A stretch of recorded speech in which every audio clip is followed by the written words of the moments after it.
ડિબેન્ચરનો આપણે અંતિમ પાઠ પાંચમો પાઠ જોઈશું, જેની અંદર આપણે તફાવત લઈશું, તફાવતને સમજીશું. તો જ્યારે આપણે તફાવત લખીએ છીએ, યાદ કરીએ છીએ અને તફાવતના મુદ્દામાં જે વાત કરેલી છે એ મુદ્દાને જે તફાવત છે એના સાથે સરખાવીને લખવાનું રહેશે. તો આજનો આપણો તફાવત જે છે એ છે સાદા ડિબેન્ચર અને વિરોધી ડિબેન્ચર. આ પ્રશ્ન આપણે આગળ વાત કરી ચૂક્યા છીએ કે સાદા ડિબેન્ચર કોને કહેવાય, વિરોધી ડિબેન્ચર. પ્રકરણ 3 ના પ્રથમ વિડિયોમાં આપણે ડિબેન્ચરમાં સાદા ડિબેન્ચરની વ્યાખ્યા અને વિરોધી ડિબેન્ચરની વ્યાખ્યા જોઈ હતી, જે ચેનલ પર છે. તો હવે આ બે વચ્ચે ફરક શું છે, એ તફાવત આજે આપણે અભ્યાસ કરીશું. બે ગુણની અંદર આ તફાવત પૂછાઈ શકે છે. આ પાઠમાંથી કોઈ મોટો પ્રશ્ન પૂછાતો નથી. બે ગુણના અને 3 ગુણના પ્રશ્ન પૂછાય છે. બે ગુણ માટે આપણને 4 મુદ્દા લખવા પડશે.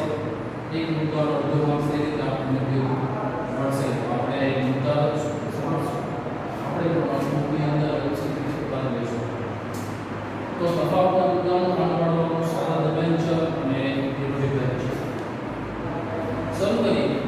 પહેલો મુદ્દો છે સૌથી પહેલા જ્યારે આપણે તફાવત લખીએ છીએ તો જેના વિશે આપણને તફાવત લખવાનું છે એનો અર્થ આપણને પહેલા સમજવું પડશે.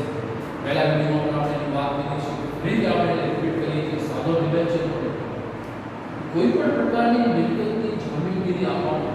આ ડિબેન્ચર છે કે કંપની કોઈ પ્રકારની જામીનગીરી આપવાનું, એમને ડિબેન્ચર સાદો ડિબેન્ચર આપવાનું.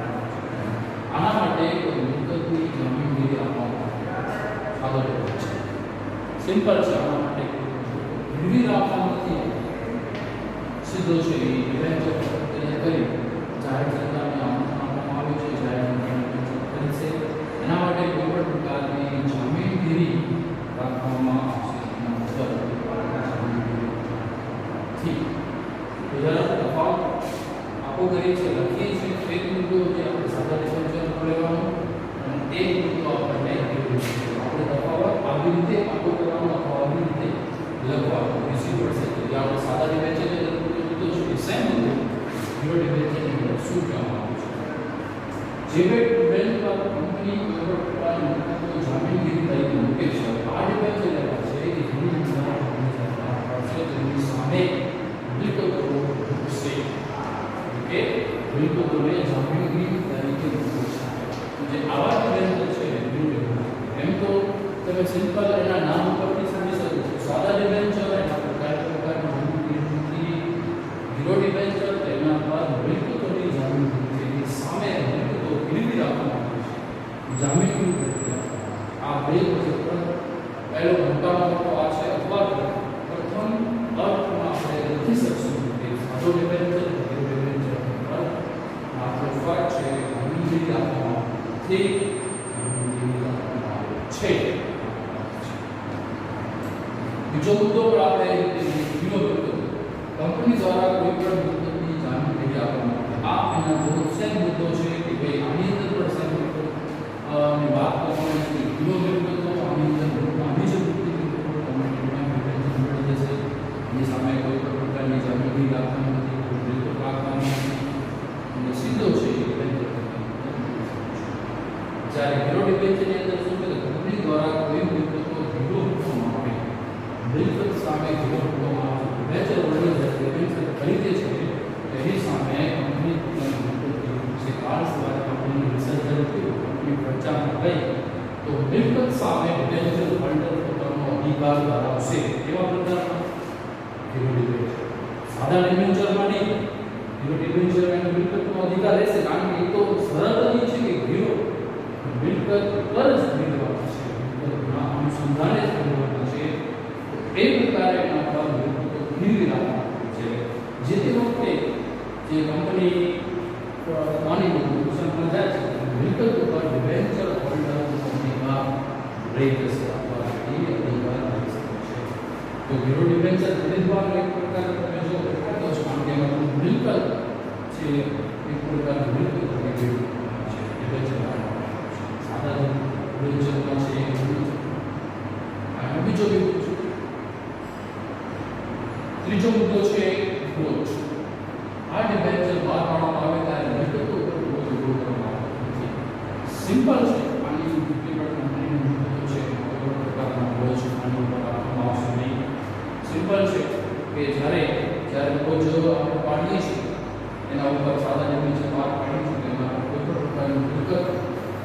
ઊભો કરવાનો છે. એની સામે કાંઈ મુદ્દત જ નથી. બીજા સવાલ છે એમને ચાલશે.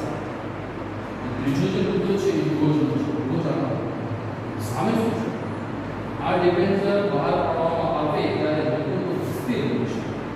એ તરત જ મૂકવામાં આવે છે. આપણો મતલબ એ છે કે જ્યારે કંપની ડિબેન્ચર બહાર પાડશે, ડિબેન્ચર હોલ્ડર છે એ ડિબેન્ચર ખરીદશે. ડિબેન્ચર ખરીદ્યા બાદ એના પર એક પ્રકારનું સ્થિર બોજ છે. એટલા સમય સુધી ડીકો કાઢવો તરત જ બોજો ભેગો કરશે.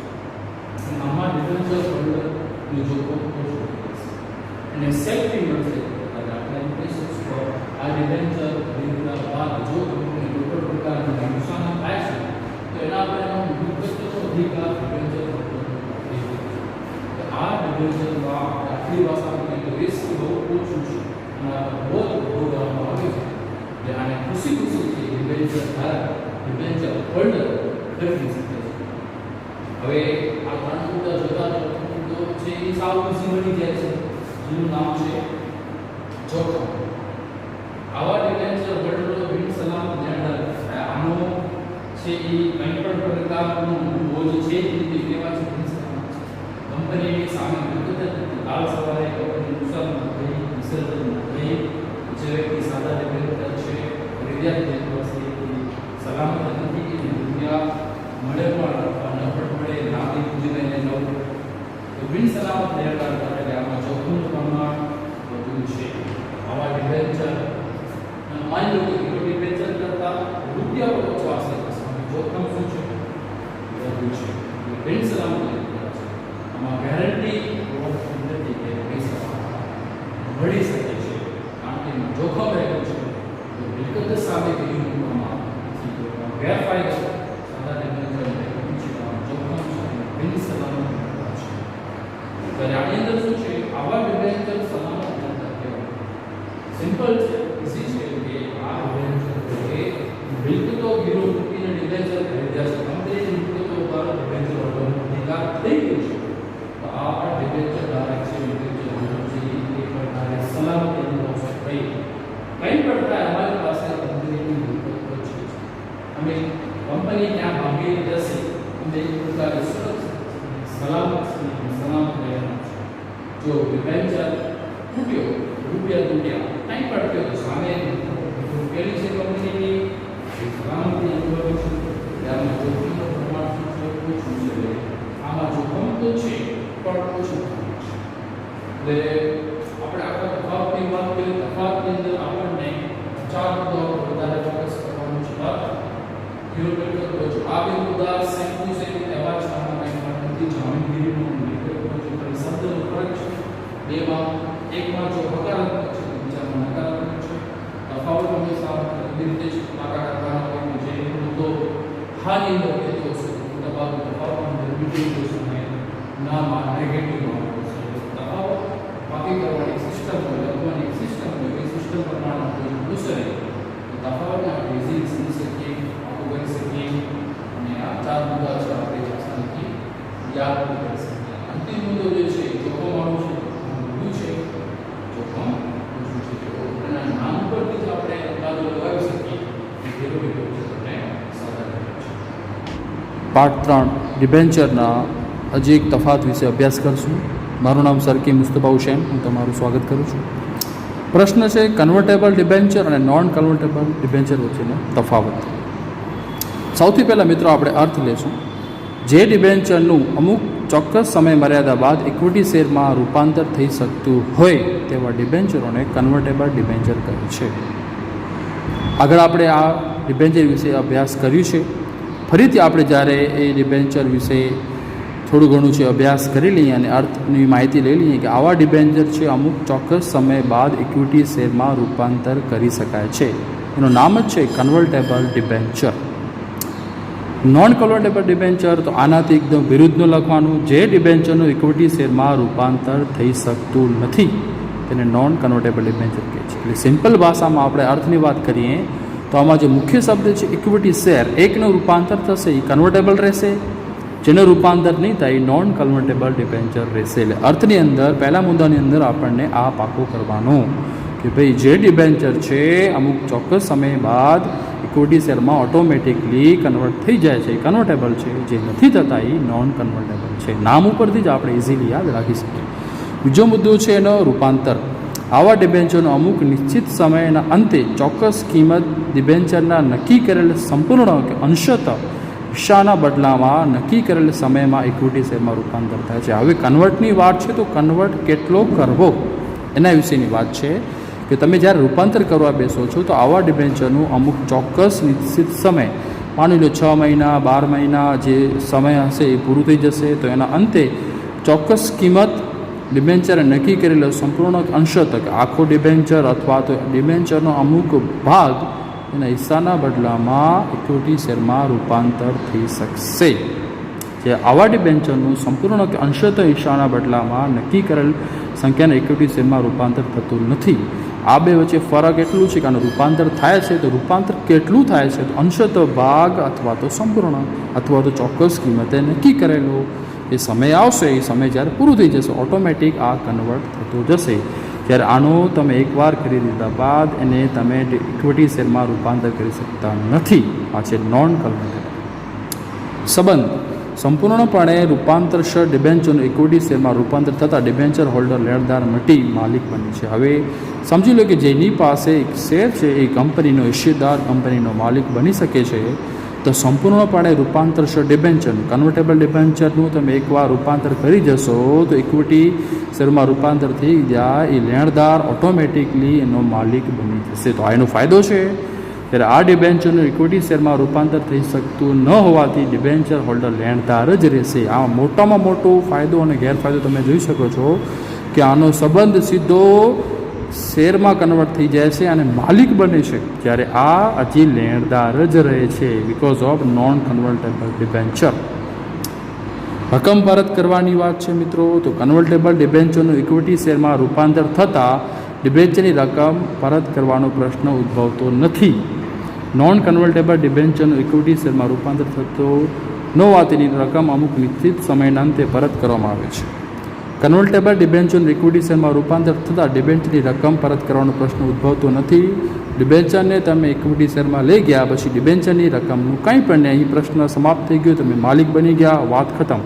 જ્યારે અહીં નોન કન્વર્ટેબલ ડિબેન્ચરનું ઇક્વિટી શેરમાં રૂપાંતર ન હોવાથી અમુક નિશ્ચિત સમયના અંતર પરત કરવા પડે છે. એટલે જ્યારે નક્કી કરેલી મુદત છે એ ખતમ થઈ જશે, તમે આની અંદર માલિક બનતા નથી, આનું ઇક્વિટી શેરમાં રૂપાંતર થયો નથી, તો સમય પૂરું થઈ જશે તો તમને ડિબેન્ચરના રૂપિયા આપવા પડશે. તો આની અંદર રકમ પરત કરવાના પ્રશ્નમાં આ બે મુદ્દાનો તફાવત છે. અહીં તમે સીધા માલિક બની ગયા, ડિબેન્ચર ખતમ થઈ ગયો. અહીં તમે હજી માલિક નથી બન્યા, લેણદાર છો. એટલે અમુક નિશ્ચિત સમય જ્યારે પૂરું થશે તમને ડિબેન્ચરના રૂપિયા પરત મળશે, એ તમે પરત મેળવવાનો અધિકાર ધરાવો છો. વ્યાજ અને ડિબેન્ચર.